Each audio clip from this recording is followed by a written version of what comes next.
Hi everyone.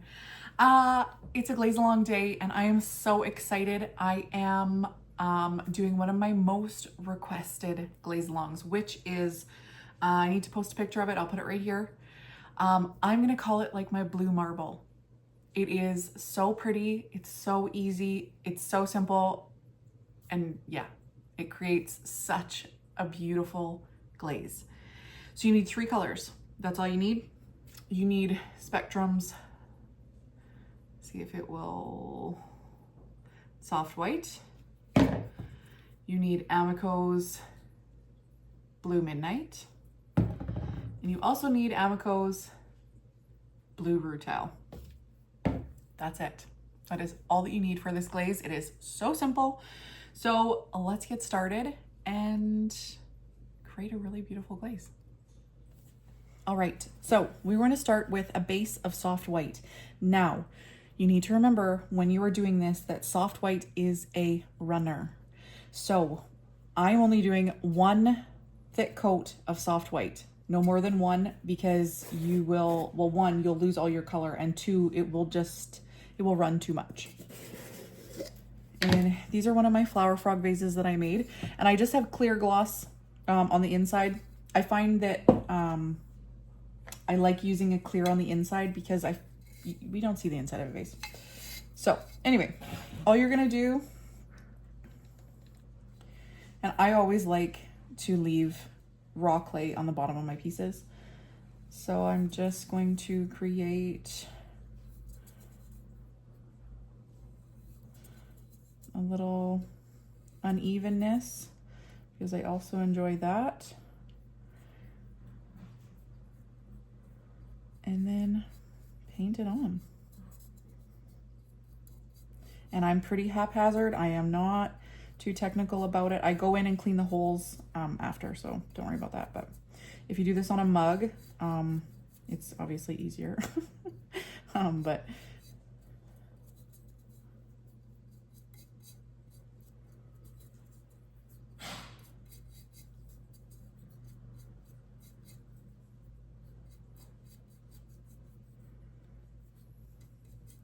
so I do add maybe just a touch more, say at the top, because the top of the piece, obviously you have all that room to go all the way down to get a little bit more movement. So I do probably add a little bit more at the top.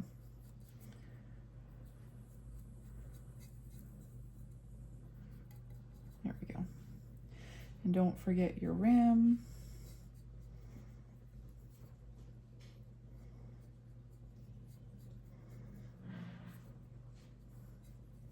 Sorry if you can hear the lawnmower going in the background.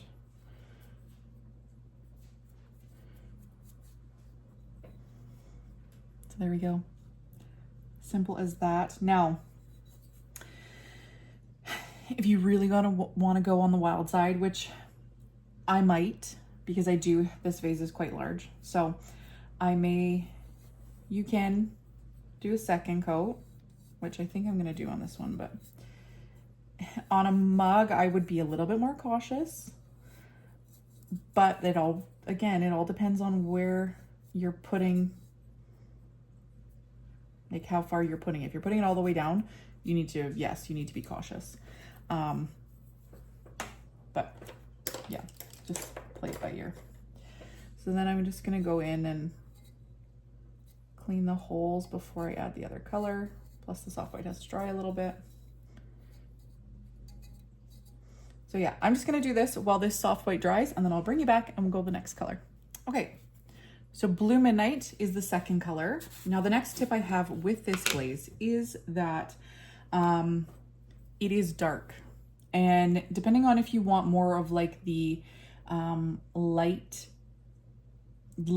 colored, put more Blue Rutile. If you want a more dark color, put more Blue Midnight. That is my suggestion. Yeah, so I like a pretty even mix. So honestly, this is all we're gonna do.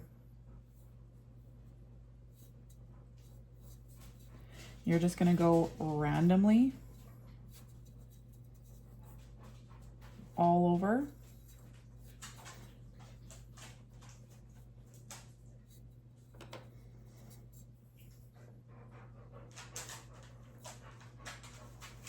Try not, okay, so I just made a little boo-boo there. Try not to go past the soft white.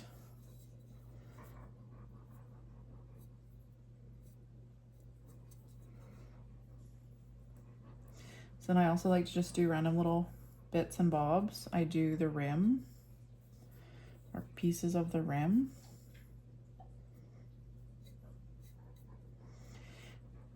And you also want to make sure that wherever you're putting this, you cover the soft white. If you do not cover the soft white, for some reason, with this combo, and I can't figure out why, but your soft white will almost go transparent if you do not cover it. It's very weird, but it's what it does. So then you just want to go in and you want to do it again. Make sure that you've got at least 2, if not 3 coats.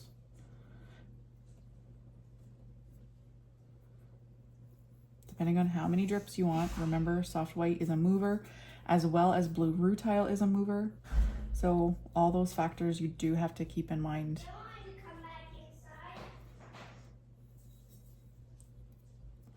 So all of those are movers, so you do have to keep that in mind. But there we go. So that is that. Now I'm just gonna go in a couple spots, make sure I've got lots of blue. Because every spot that we don't cover with blue midnight will get blue rutile.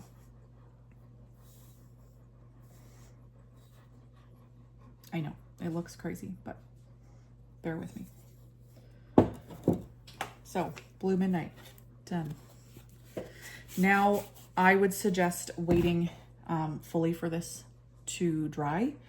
So I will come back as soon as everything is dry so we can finish with the blue rutile.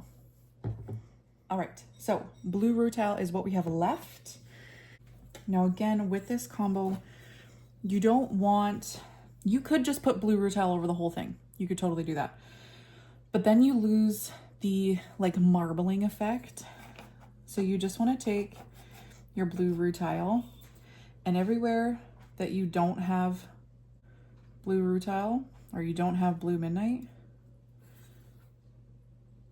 put blue rutile. Now, can you overlap a little bit? Yeah, absolutely. But I wouldn't cover it. I would leave, like, yes, overlap them a little bit, but don't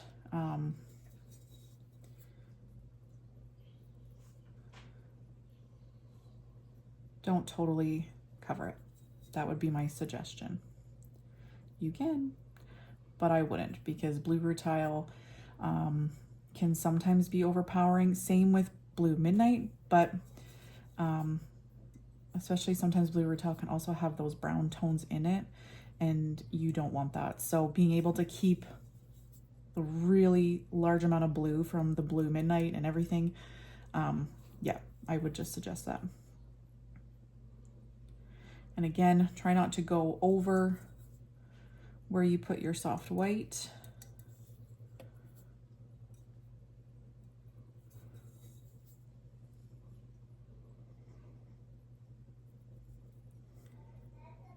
But yeah, just kind of have fun with it. Be random.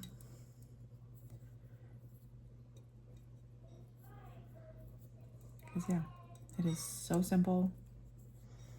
It's, yeah. Don't ask me how I came up with it, because I couldn't honestly tell you. It just kind of happened. So yeah, then just like the blue midnight, just go right over it again, making sure that you've got it nice and thick. But again, remembering blue rutile can run.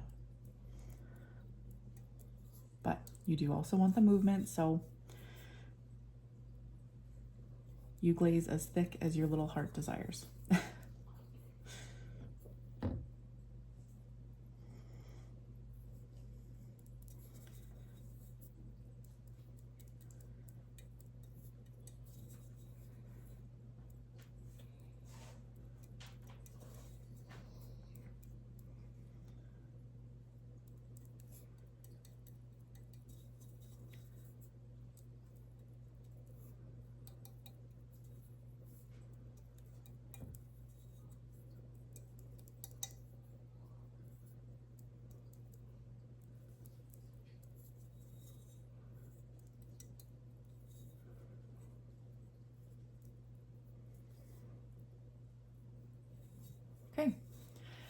there we go.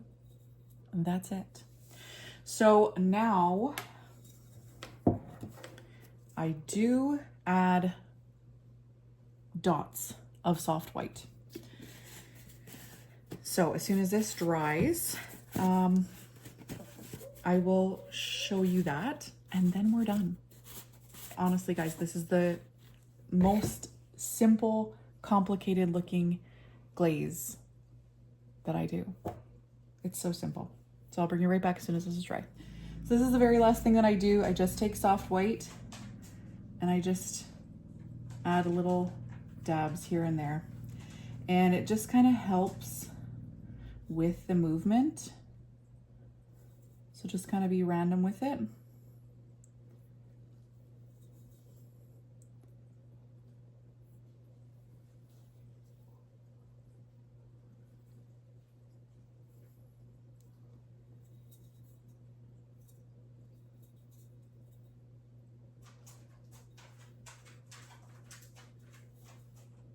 And I don't put 2 coats, it's just one little dab. Just like that. And that's it. You're done. So simple. So simple, so easy. Now I'm gonna throw this in the kiln. I'm gonna put my firing schedule right there. And that's what I'm gonna do.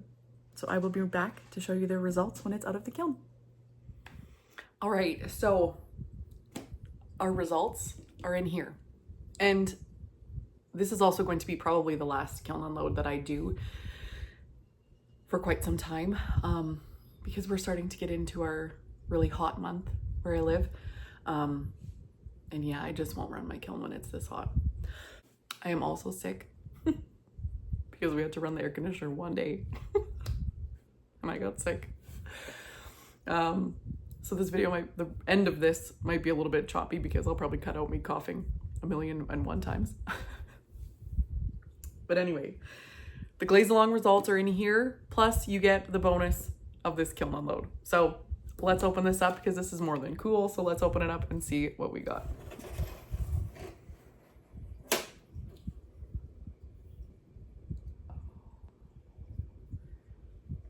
Right on. Okay, so let's start with our glaze along results because that was what this whole video was about. Are you ready?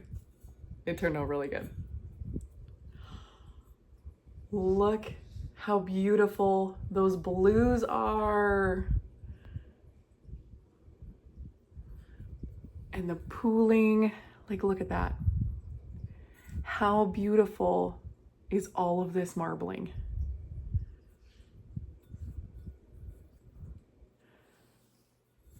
And I just used a clear glaze on the inside. I do it with all my vases.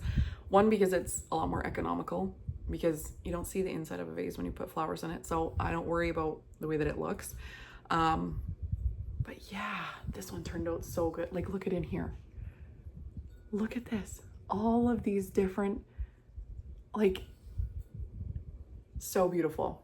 So like I said, this is the simplest, hardest looking glaze combo that I do. It looks like it would be really complicated and difficult and would need a whole bunch of glazes, but it doesn't. It needs the 3 glazes that we used, and you put it on just like I do and you'll get it like this. Now, if you want more drips and you want more drama, I guess you could say, then you could go a little thicker on the soft white. You could even go a little thicker on your blues too. But if you notice, like, because my vase kind of goes out, it kind of stopped the dripping. So if you did this really thick, it would totally drip. And if you did this on a straight-sided piece, it would definitely drip.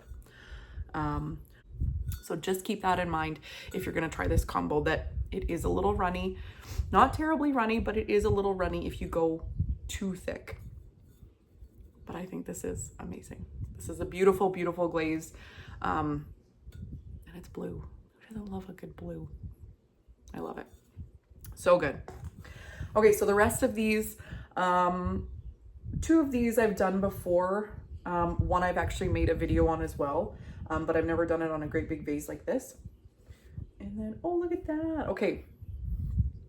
So last kiln note I did some flower mugs that had autumn purple, floating turquoise, and light flux. And I did it on a little bud vase. And I think I like it on the bud vase more than I like it on the cup. It ran better on the bud vase. So just the inside. But this is autumn purple, floating turquoise, and then a little bit of light flux on the rim. Super cute. So then, oh, that turned out pretty. Not as white as I wanted it to. So this one is one coat of soft white, and I think I should have done 2. I was being cautious. I was being really cautious, but I think I should have done 2. So I should have done 2 coats, but I just did 1. And then 1 thick coat of amaryllis on top. It's still really pretty, but I do wish that I got a little bit more of the white and it went a little bit more pastel-y, but it's still pretty. But yeah, 1 coat of soft white, 1 coat of amaryllis. Oh, that's pretty.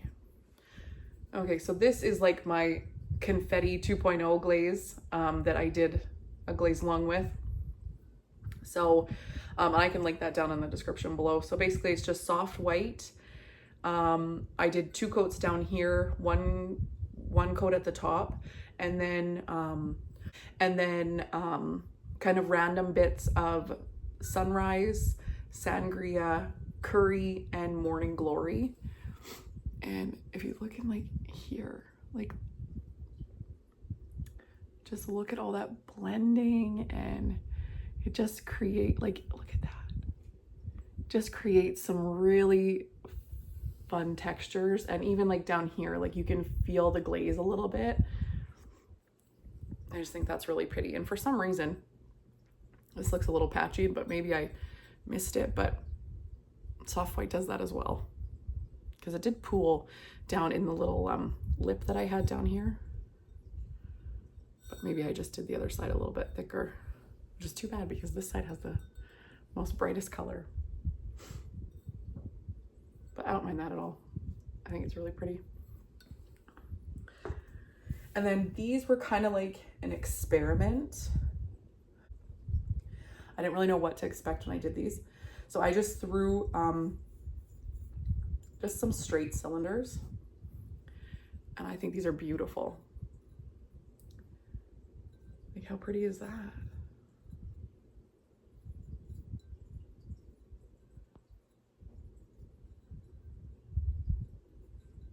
I especially like this. And this piece I know had only the Albany slip brown on it. So that's why it looks so much darker. But I did floating turquoise, 2 thick coats on here. And then I did Amico snow on the top. And I kind of just randomly, I just kind of like randomly went like this with the turquoise, and then I randomly went like that with the soft white, and kind of wherever it landed is where it landed. And then I took honey flux and Albany slip brown, and I did the same kind of just around where these met. And yeah, I think these are really pretty. Or I think this is really pretty.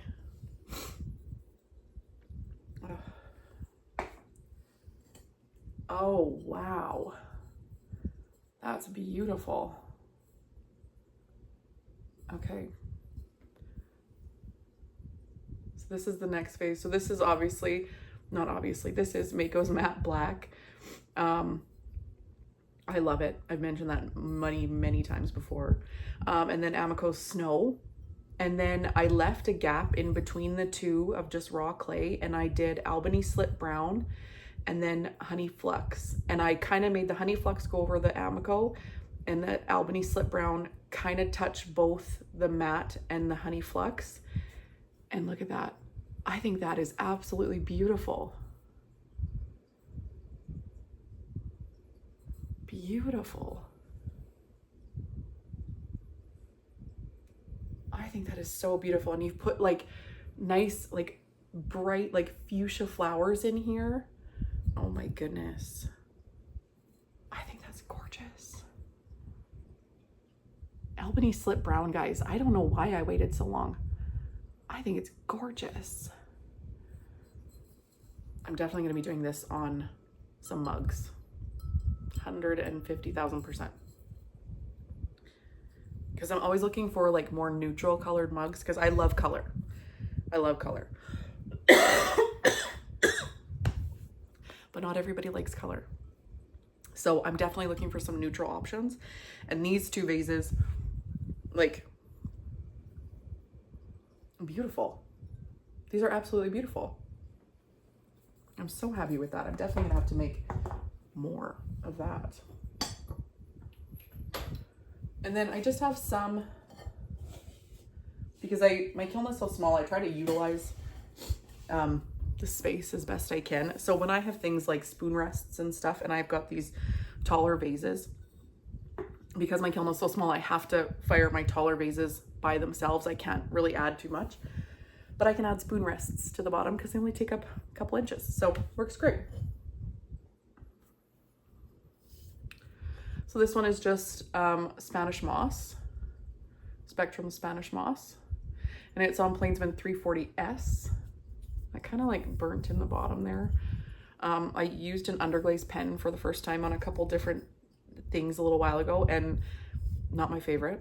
I won't be doing it again. But I plan on making myself like a stamp for my logo instead of signing my pieces like I have been. Might just be easier for me. But yeah, Spanish moss by Spectrum. It is a beautiful glaze. Beautiful, beautiful. Well, these turned out so pretty. So, so pretty.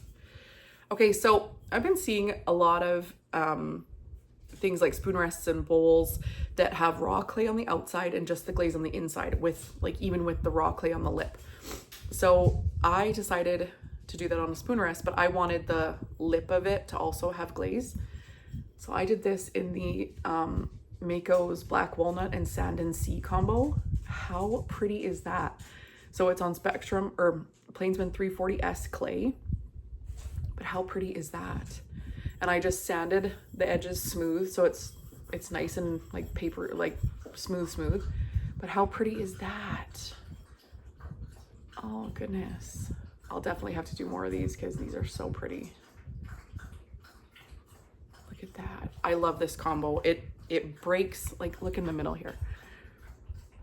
Look how beautiful that is. I love this combo. It's so pretty.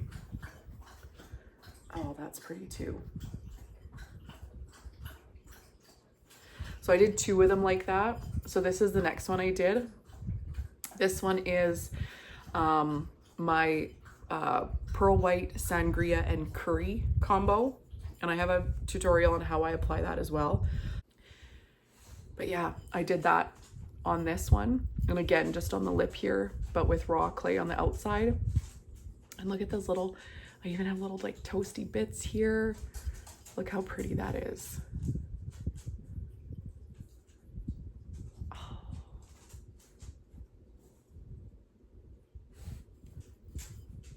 I'm so happy with that.